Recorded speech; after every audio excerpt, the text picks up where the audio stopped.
Hi friends, आपका स्वागत Vinod G S channel में। जैसा कि इसके पहले नदियों के बारे में चर्चा चल रही है, आज आपकी जो नदी की रूपरेखा है वह केवल महानदियों से लेकर के यानी महानदी से है। तो महानदी में सबसे पहले तो आपको ध्यान देना है, एकदम शॉर्ट ट्रिक से बता देते हैं, आप इतना क्लियर करिएगा।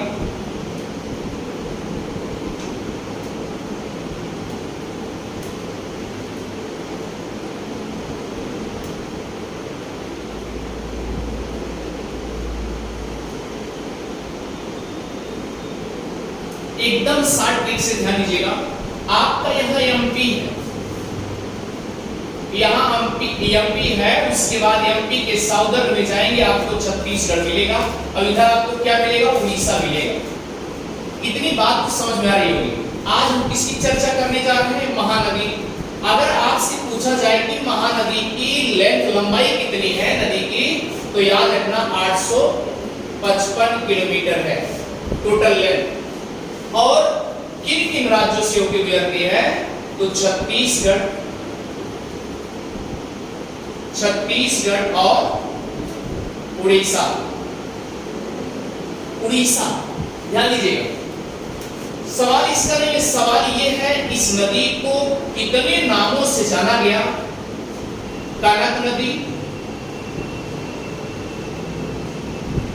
नदी, चित्रोत्पला नदी और नीलोत्पला नदी। और ध्यान दीजिएगा, इसे यहां तक की कल्पना दी गई है कि जब तक ये महानदी अपने ओरिजिन से निकलती है, अपने मतलब उद्गम स्थान से जहां से निकलती है, निकलने के बाद ये अपने आप में नाली जैसी होती है, लेकिन जैसे ये कुछ समय कुछ दूरी पर पहुंचती है, वहां पर एक अपने जिस जैसा इसका नाम है उसी तरीके से आकार भी लेती है। तो याद रखना, यानी कि अब आप पूछना चाह रहे हैं निकलती कहां है, इसका उद्गम मेन है, उद्गम जो है वह छत्तीसगढ़ के राजधानी रायपुर, छत्तीसगढ़ की राजधानी रायपुर के जस्ट यानी बगल, आप ये कह सकते हैं दक्षिण में एक सिहावा जिला है, या सिहावा जिले में, वहां पहाड़ी के रूप में है। आप ये भी कह सकते हैं सिहावा पहाड़ी ही है। और दूसरी बात ये है कि ये 6 जुलाई यानी सिहावा 6 जुलाई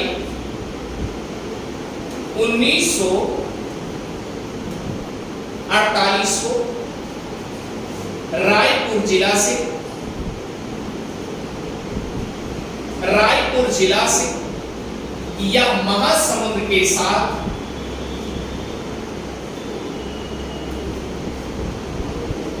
विभाजन हो गया था इसका, यानी विभाजन का रूप ले लिया।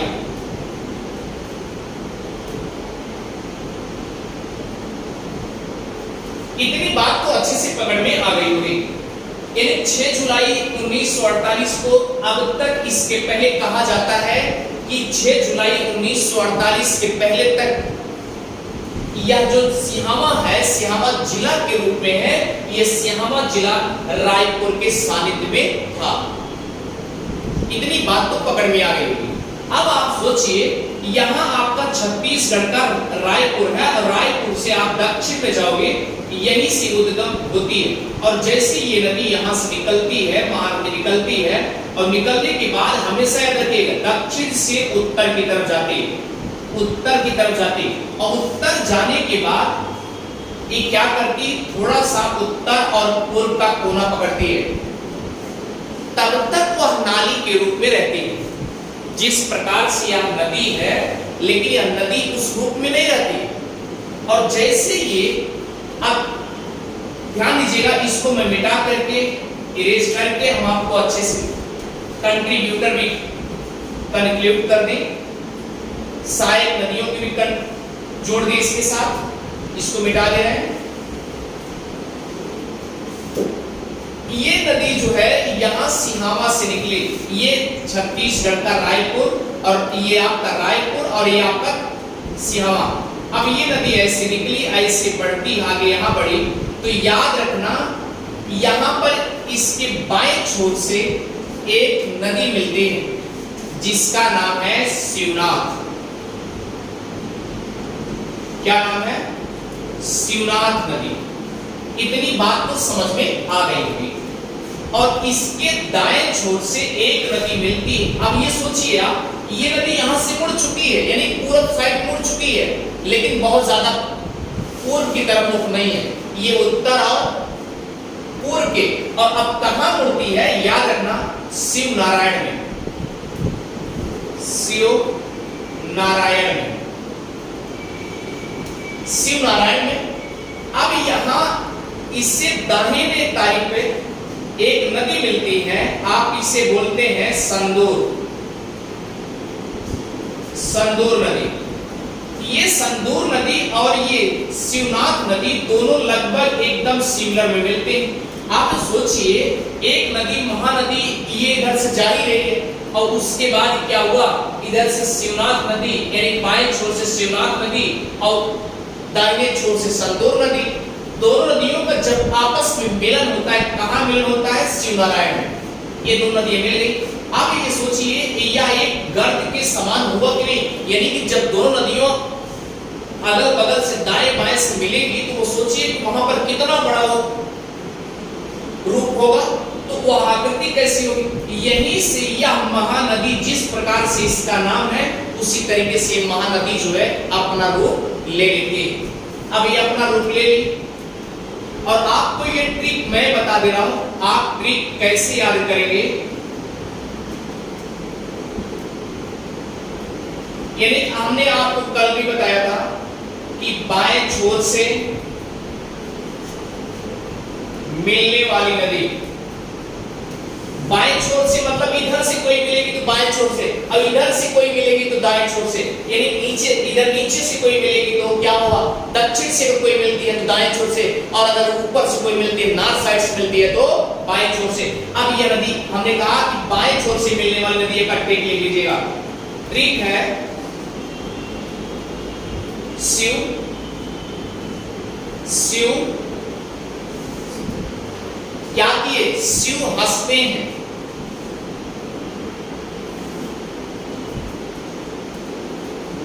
शिव हंसते हैं मंद मंद, या शिव मुस्कान करते हैं मंद मंद। कहां हंसते हैं? ईव में। क्लियर? ये बाएं छोर से आपको ट्रिक बता दिया गया। शिव से शिवनाथ नदी और हंसते से कोई अगर हंसेगा, या आप कह सकते हैं शिव मुस्कान करते हैं, मुस्कान करते हैं, मुस्कान मतलब हंसते हैं, मंद मंद यानी धीरे धीरे हंसते हैं। तो ये हंसते हो, हंसते मतलब हंसते हो, क्लियर हो गया? शिवनाथ उसके बाद हंसते हो। अब मंद मंद मतलब कि मंद यानी आराम से हंसते हैं, तो मंद भी एक सहायक नदी कंट्रीब्यूटर है। और कहां हंसते हैं? ईव में। ये चार बड़ी सहायक नदियां बाएं छोर से मिलते हैं। इतनी बात आप लिख लीजिए, इसके ट्रिक के रूप में लिख लीजिएगा। क्लियर हो गया? अगर आपसे पूछा जाएगा कि शिवनाथ नदी की खूबी क्या है, तो याद रखिएगा ये छत्तीसगढ़ की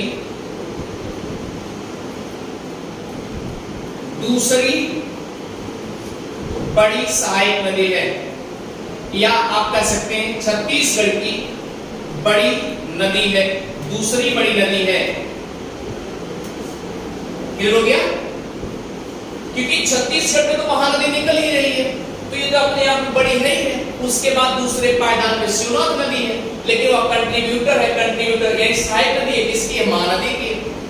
तो ये बात तो पकड़ में आ गई। अब ये आपको समझ में आ गया कि बाएं छोर से मिलने वाली नदी का ट्रिक मैंने बता दिया कि शिव हंसते हैं मंद मंद ईव में। यानी जो उनकी मुस्कान है बहुत आसान तरीके से, बहुत सरल तरीके से। अब आप देखिए, अब ट्रिक आपके समझ में मिल चुका है। तो यहां पर नदी महानदी का रूप ले ली और उसके बाद यहीं से धीरे से आगे बढ़ते, और जैसे ये आगे बढ़ती है तो याद रखना इसके बाद ये उड़ीसा में एंट्री कर जाती है। उड़ीसा में एंट्री करती है तो एक मिलता है संबलपुर, संबलपुर मिलता है। तो याद रखना जब संबलपुर पहुंचने से पहले ये महानदी छत्तीसगढ़ को टाटा बाय बाय कर देती है, अलविदा कर देती है।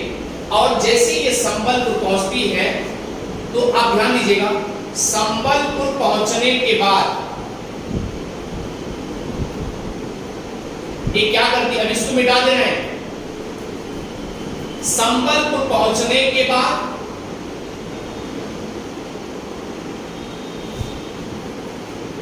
यहां पर आपकी शिवनाथ नदी मिली, उसके बाद दूसरी नदी के रूप में कौन सी नदी है, बाएं छोर से शिवनाथ नदी, उसके बाद बाएं छोर से और कौन सी है,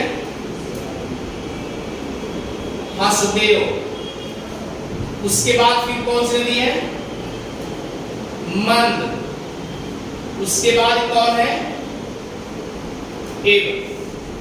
इव। अब ये 5 बड़ी सहायक नदियां बाएं छोर से मिल रही हैं। क्लियर हो चुका है।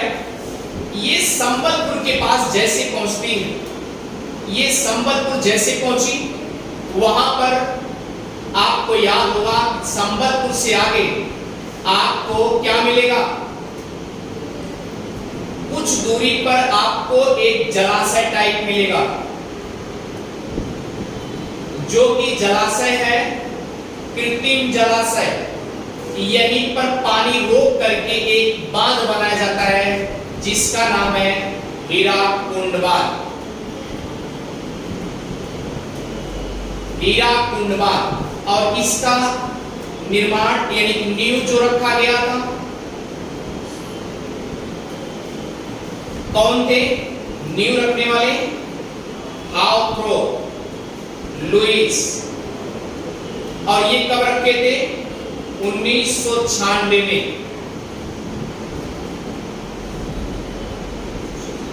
1946 सॉरी 1946 में रखे थे इसकी नींव। और याद रखना हीराकुंड बांध की एक खूबी क्या है, हीराकुंड बांध की एक खूबी ये है कि पहली चीज तो विश्व का सबसे लंबा कृत्रिम बांध है। इतनी बात तो समझ में आ गई। अगर आपसे पूछा गया कि ये हीराकुंड बांध किस नदी पे बना है, तो याद रखना महानदी पे बना है, जिसे कनक नदी, चित्रोकला नदी और नीलोत्पला नदी इतने नाम से कहे गए। और याद रखिए दूसरी बात, अगर आपने बाएं छोर से देख लिया है तो आप चलते हैं दाएं छोर से मिलने वाली नदियों की, एक संगुर तो हो ही गई है। अब मैं इसे मिटा दे रहा हूं।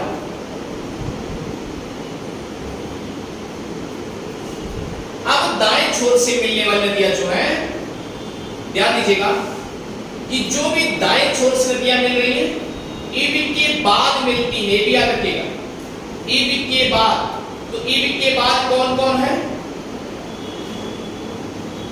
ओम सॉरी जोंग, जोंग, ओम और ते, ये दाएं छोर से मिलने वाली है। और ये जो नॉर्थ साइड से मिल रही है बाएं छोर से मिलने वाली नदियां हैं। तो इतनी नदियां आपकी एक कंट्रीब्यूटर के रूप में, महानदी के रूप में है। अगर आपको अच्छे से महानदी के बारे में समझ में आ रहा है तो आप विनोद जीएस गुरु चैनल को सब्सक्राइब भी करते रहिए। और हाँ, नेक्स्ट क्लास आज के बाद जितनी भी क्लासेस होंगी, चाहे वो हिस्ट्री की होंगी, पॉलिटी की होंगी, सभी की सभी क्लासेस लाइव होंगी। क्योंकि अपलोड करने में अगर हम वीडियो अपलोड करते हैं तो हमको भी प्रॉब्लम हो रही है, और हम चाहते हैं कि अब लाइव क्लास हमेशा ऑल टाइम रहे। और इसलिए अब लाइव आने का प्रयास करिए। और 7:20 पर डेली लाइव क्लास चलेगी। और आपसे वादा कर रहे हैं आप जितने तरीके से आप समझ सकते हैं मैं उतने तरीके से आपको समझाने का प्रयास कर रहा हूं। और अगर आपको समझ में आया है तो विनोद जीएस गुरु चैनल को सब्सक्राइब भी करते रहिए और शेयर भी करते रहिए और कमेंट भी करते रहिए। Thank you.